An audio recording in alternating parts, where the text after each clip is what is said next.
Hey, this is John Densmore of The Doors, and you're on BackstageAxxess.com, where the real show begins.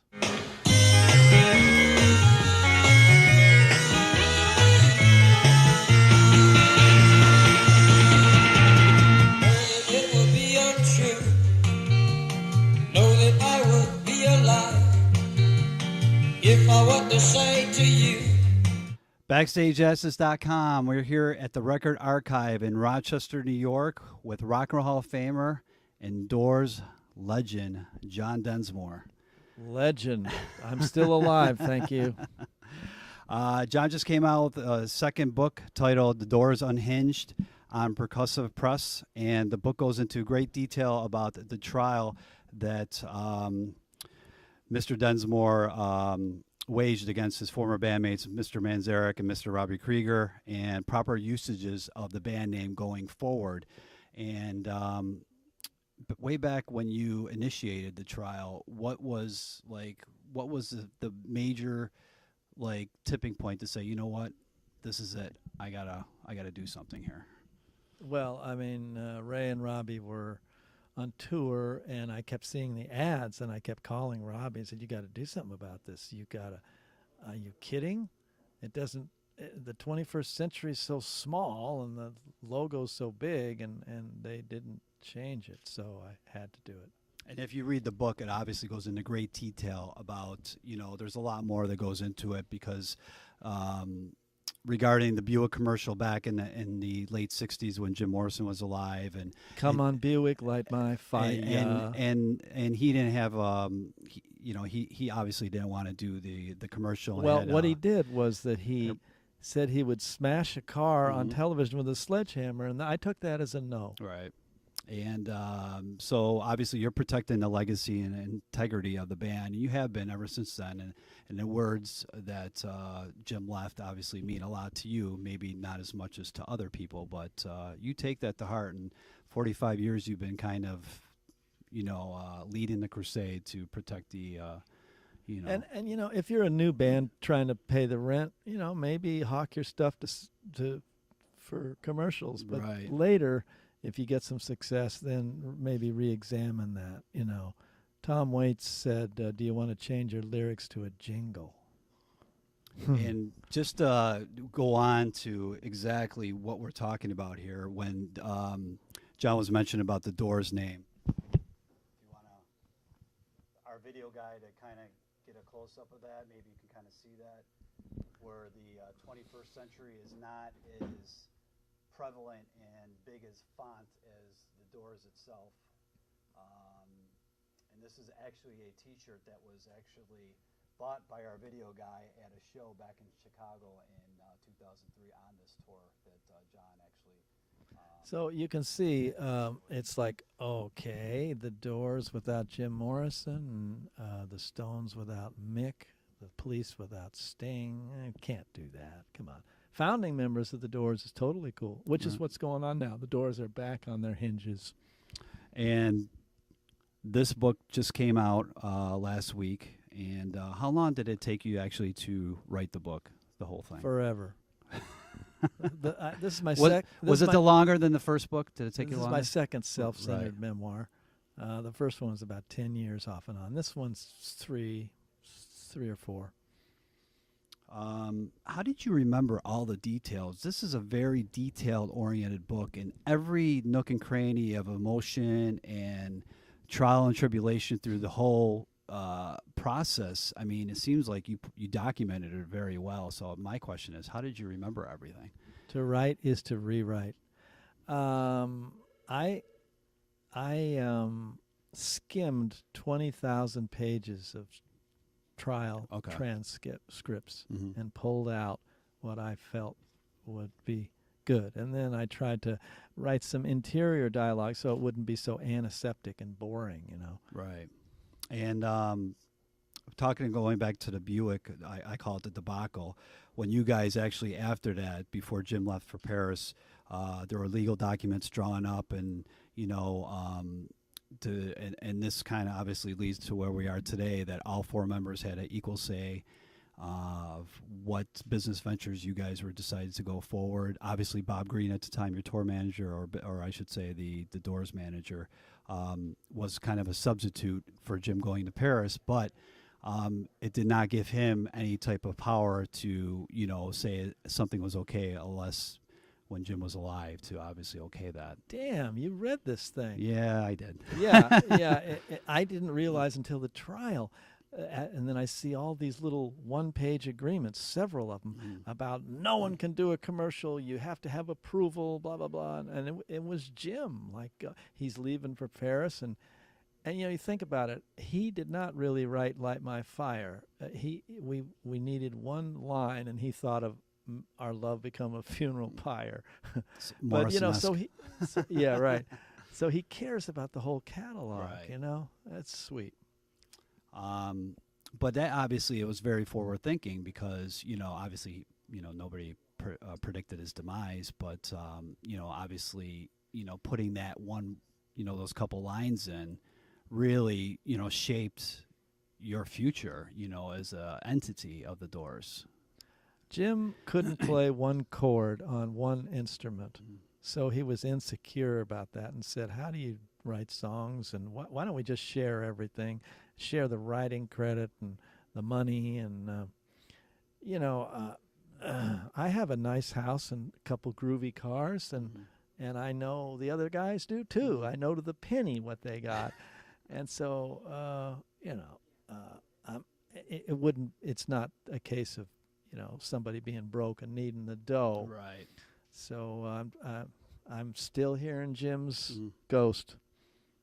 And going through the cross-examination and it goes into the book about, you were called a lot of bad things, communist, terrorist, to name a few. But let me explain that. Yeah, that comes to say go into that. We had contracts saying we all own the name together, so they didn't have a case. So the lawyers character assassinate, right? Try to make the jury think you're some crazy weirdo that they should vote against. So when the towers came down, I was on the phone with Robbie, and a long conversation. And somewhere in there, I said, we're a rich country. We should look at why this happened or whatever. So you excerpt one sentence like that and take it out of context, and you can make someone look bad. See what you can draw from it, because obviously, like you said, you pretty had a strong case, and they had to probably get what they can and muster up some type of. I mean, that's kind of going rail out of left field, but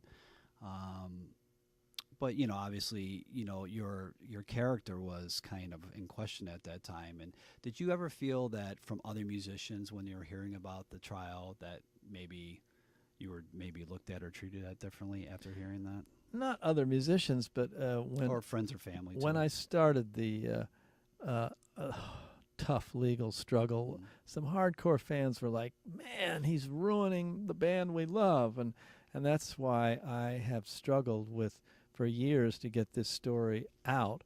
So you find out from this that I was trying to preserve the legacy that Jim wanted, and the band is Jim and Ray and Robbie and John, not Ray and Robbie and Ian and Stuart and Fred and Shirley and Tom. And that goes into the greed gene, which is the last chapter of the book, and that pretty much sums up the whole book. If you want to go into that, because as a human race, obviously everybody wants more of whatever is good, and money, currency, everybody wants more and more and more. But obviously you are kind of the opposite, which is very different, and you're a man of principle and character, and it's very rare to see that. And you stood up for what words were and what was written back in the late 60s, and you kind of stood that. And thanks. I mean, I don't mind a little more. I don't need a lot more. And also I want to say that the last chapter, which I sent to Ray and Robbie recently to make sure they read it, also says, how could I not love you guys? We created this magic that was bigger than all of us in a garage, and you're my musical brothers, So I want to make sure they got that, and we sort of get onto the road of healing. Any feedback from them yet?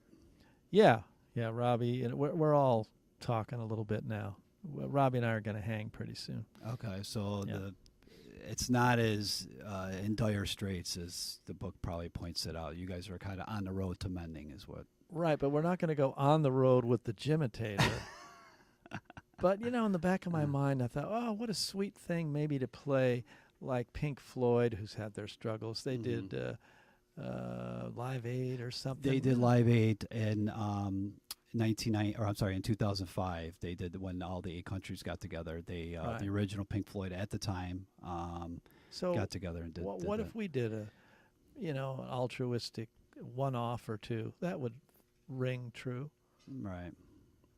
Who would actually fill in Well, vocals? That would be the big. A lot of that's a big. I'm pretty clear now. Jimmy Fallon. Jimmy Fallon. Yeah, what he did yeah, I mean, he can do everybody. He could do David Bowie, he could do Morrison, he could do a lot of different. But when the book came out, obviously last week, you said that you're getting a little bit of feedback from the Robbie, nothing from Ray, I guess you said, right? Oh, yeah, Ray, a we're little bit? communicating a Okay. little. Yeah. Anybody else give you feedback? Any other musicians? Any friends? Anybody positive Well, or negative? Gosh, golly gee, if you look on the back of the book, Well, Tom, besides, the back of the book, obviously, Tom with Waits, Tom Waits says, and I'm not for sale. Tom and that's- Petty, Eddie Vedder, yeah. Yeah, I mean, the most touching is Eddie Vedder saying that I don't want to think about someday I'll be a dead rock star, but I hope there's someone around like Mr. Densmore to look after my legacy. Oh, my God. How can I not love that guy? And Randy Newman, who I'm going to go into, just got inducted into the Rock and Roll Hall of Fame last week. And I actually was there. I witnessed it. It was the first time in 20 years that they had the induction ceremony in L.A. The last time that they had it, and a band named The Doors were inducted in 1993. How was Randy? Did he speak? And He be- did, and yeah. he played. He Yeah. played 2 songs. He played "I Love L.A." and the short song Did- "Small what, People." What did he say? He just He thanked who inducted him? Don Henley. Oh, very good. Yeah, Don Henley inducted him, and he was very thankful. And the whole speech and He is a talking about- character yeah. because I asked him. Yep. It says John Densmore's a great man, has written a very funny book, and I said, Randy, you meant I'm a funny guy and have written a great book. He said, no. I said, well, this guy has a different take on the world. Everything is funny Yeah. to him. Yeah, he was. It was a good performance, and a lot of other bands obviously are part of that. But I just wanted to bring that up. That it was 20 years since. Yeah. You guys actually played as a unit. Was that? Did you guys do any shows after that? Did you guys play together, or was that the last time you guys performed together? I'm 68. What are you doing to me? I don't know. I just remember we did Break On Through, Roadhouse, and Light My Fire with Eddie. Yeah. It was great. Are you performing at all nowadays? I know you did some stuff with Carlos Santana, play with Eddie a little bit. I'm sure a lot of the fans out there want to know, if you're keeping your chops up and what's going on. Wow, they've never left. Well, I'm way into into finding the music in between sentences. So, but occasionally I go out and play, and I will continue to do so. Really focusing on promoting this book right now. Actually, in the book, it didn't really say too much about, you actually getting, and you probably mentioned this in the first autobiography, what was that moment like when you did receive the call that Jim passed? Where were you? Were you with the other guys? Yeah. Was it kind of like you guys didn't believe it? Or Right. Yeah, you was it kinda like answered that? it all Yeah. for me. I was with the other guys. We were on a break from rehearsing and kind of didn't believe it. I mean, I thought he'd be an Irish drunk who'd live forever. And over time, it sank in that it was true. Did you guys actually go to Paris for the? We immediately sent services, our or- road manager, our manager, to see if it was true. A few weeks before Paul McCartney death rumors were out, he went there, and Jim was buried that weekend. that's why the rumors of him still being alive Right. circulated. And With Elvis and yeah, everybody else. Before you guys went to trial, I think was a really good read was the Morrison estate and the Corson estate joined forces with you. Now, if for some reason you felt that at the time you didn't want to go to trial and put everything on the line, do you feel that at any time the estates might have initiated something on their behalf and got you involved, vice versa kind of thing? wow. I'm not sure. They're pretty shy. It took me a few months to lobby them. I was sending them the ads. Look, at your son is alive and playing, and me too. And then they came around. They're real shy people, so I don't think it would have happened in the reverse. But it was so healing and a blessing that I never met Jim's dad till this trial, and we wrote songs against the Vietnam War, and he was fighting the Vietnam War. And for people out there, Jim Morrison's dad was a admiral in the Navy, I believe, wasn't he? And a high-ranking, one of the highest-ranking officials you can get. So obviously, having a son that's, combating the war at the time was not deemed very friendly and positive, say the least. But and then at 86, he comes to support his son's legacy. Right, and I think that's very touching if you read that in the book. And do you have a relationship with the estate still? I know the parents have been deceased, but I mean passed, the brother and sister of Jim and the Corson estate. Yeah. Jim's sister, I talk to occasionally, and Pam's mom, she's great. She's about 86 too. Oh, she's up there. Yeah. So we're going to wrap up here at the Record Archive in New York, and just John, you want to let the fans know what obviously you're going to be doing a tour for this book right here, The Doors Unhinged. Any other plans that you got going on besides the book? No, but let me say thank you so much for being interested in what I went through to try and straighten out what the Doors mean to me. BackstageAxxess.com. Check out this legend. Thanks for taking the time.